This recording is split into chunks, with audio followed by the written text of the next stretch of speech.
Well, after that massive fire destroyed Lutsen Lodge last week and a separate fire claimed nearby Papa Charlie's in June, listen to this. One North Shore business is giving back to support the local fire department. The Red Cover Red campaign is hosted by North Shore Winery in Lutsen. They're selling wine originally created with staff at Lutsen Lodge. This wine was intended to be given to the guests staying there. Well, now $1 of every bottle sold will then be donated to the Lutsen Fire Department.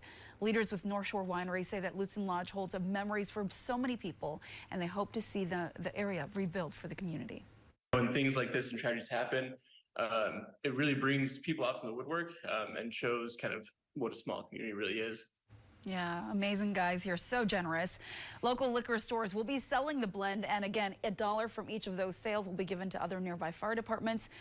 If you want to help out, we have all of those details right now on our website at northernnewsnow.com. Of course, you can also purchase these online. You're a wine girl, aren't you? I am a wine girl, and I love that idea to help support local firefighters as well as the local community up there. The best